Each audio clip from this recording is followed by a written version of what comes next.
मित्रों, आज आप लोगों को अमरनाथ गुफा की कथा सुनाती हूँ। इस कथा में ऐसी बातें आपको सुनने को मिलेगी जो आज से पहले आपको पता नहीं होगा। तो आइए कथा शुरू करते हैं।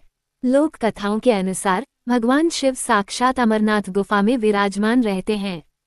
ऐसा माना जाता है कि एक बार माता पार्वती ने भगवान शिव से उनके अमरत्व का कारण जानना चाहा, तो भगवान शिव ने माता पार्वती को कहा कि इसके लिए आपको अमर कथा सुननी पड़ेगी।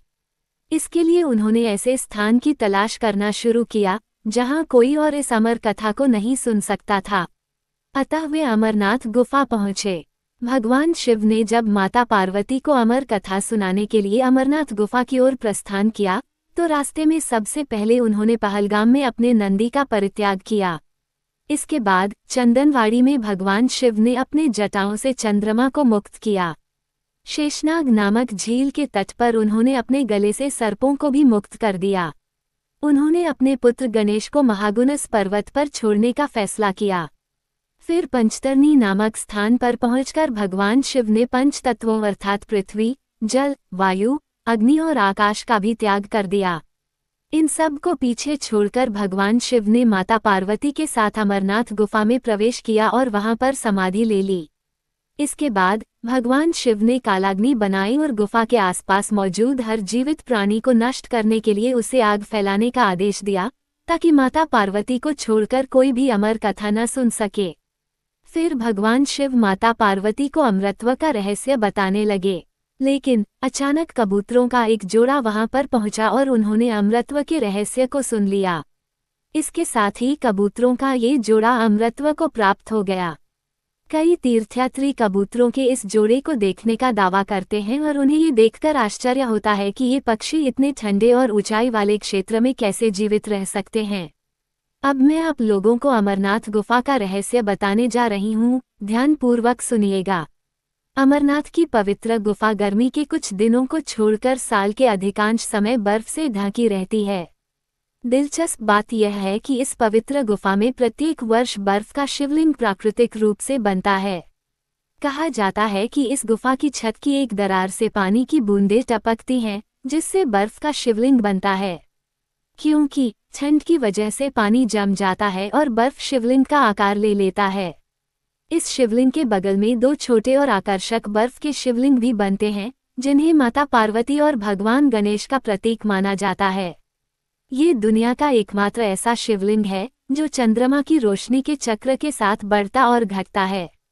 ये शिवलिंग श्रावण शुक्ल पक्ष की पूर्णिमा को पूरे आकार में रहता है और अमावस्या तक इसका आकार घटने लगता है। ऐसा प्रत्येक साल होता है। इसी बर्फ के शिवलिंग के दर्शन के लिए हर साल लाखों की संख्या में श्रद्धालु अमरनाथ की पवित्र गुफा की यात्रा करते हैं। अमरनाथ गुफा हिंदुओं का पवित्र तीर्थस्थल है, जो हिमालय की पर्वत श्रृंखलाओं के बीच स्थित है। प्राचीन काल में इस गुफा को अमरेश्वर कहा जाता था। बर्फ से शिवलिंग बनने के चलते इसे बाबा बर्फानी भी कहा जाता है।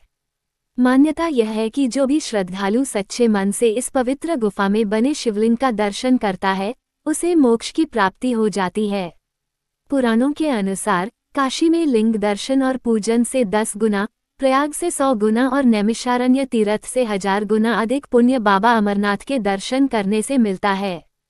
मान्यता ये भी है कि अमरनाथ गुफा के ऊपर पर्वत पर श्री राम कुंड है। अमरनाथ गुफा में स्थित पार्वती शक्तिपीठ 51 शक्तिपीठों में से एक है। अमरनाथ यात्रा के लिए पूरे साल शिव भक्त इंतजार करते हैं। हजारों लाखों की संख्या में भक्त पहुंचते भी हैं। बाबा बर्फानी का शिवलिंग श्रीनगर के उत्तर पूर्व में 135 किलोमीटर दूर समुद्र तल से 13,600 फीट की ऊंचाई पर स्थित है। कहते हैं कि जो भक्त यहां आकर शिवलिंग के दर्शन कर ले उसे मोक्ष की प्राप्ति होती है। हालांकि हर कोई अमरनाथ यात्रा नहीं कर पाता। पहाड़ पर ऑक्सीजन लेवल कम होने की वजह से बहुत लोग बाबा बर्फानी के दर्शन नहीं कर पाते। लेकिन क्या आप जानते हैं कि आखिर सबसे पहले बाबा बर्फानी के दर्शन किसने किए थे? शास्त्रों में इसकी एक पौराणिक कथा मिलती है। कहते हैं अमरनाथ गुफा में बाबा बर्फानी के दर्शन सबसे पहले महर्षि भृगु ने किए थे। कथा के अनुसार एक बार कश्मीर घाटी पूरी तरह से पानी में डूब गई थी। उस समय महर्षि कश्यप ने नदियों के द्वारा पानी को बाहर निकाला था, जिस दौरान घाटी से पानी बाहर निकाला गया उसी समय महर्षि भृगु हिमालय की यात्रा पर थे और वे उसी रास्ते से जा रहे थे। रास्ते में उन्होंने तपस्या करने के लिए इस गुफा की खोज की। इस गुफा में उन्हें बाबा बर्फानी के दर्शन हुए। एक अन्य कथा के अनुसार अमरनाथ गुफा की खोज एक चरवाहे ने की थी। कहते हैं कि 15वीं शताब्दी में बूटा मलिक नाम के चरवाहे को एक संत ने कोयले से भरा हुआ थैला दिया था और जब वह थैला लेकर घर वापस आया तो उसने देखा कि उस थैले में कोयले की जगह सोने के सिक्के थे। बूटा ये देखकर हैरान रह गया और उस संत का धन्यवाद करने के लिए उसी स्थान पर पहुंच गया जहां उसे कोयले का थैला मिला था। लेकिन जैसे ही वह उस स्थान पर पहुंचा वहां उसे संत नहीं मिले बल्कि उस स्थान पर अमरनाथ गुफा मिली, जहां उसने शिवलिंग के दर्शन किए।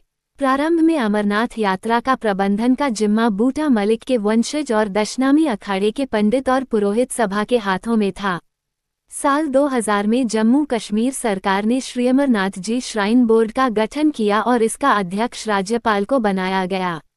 तब से अमरनाथ यात्रा के प्रबंधन की जिम्मेवारी श्री अमरनाथ जी श्राइन बोर्ड के हाथों में है।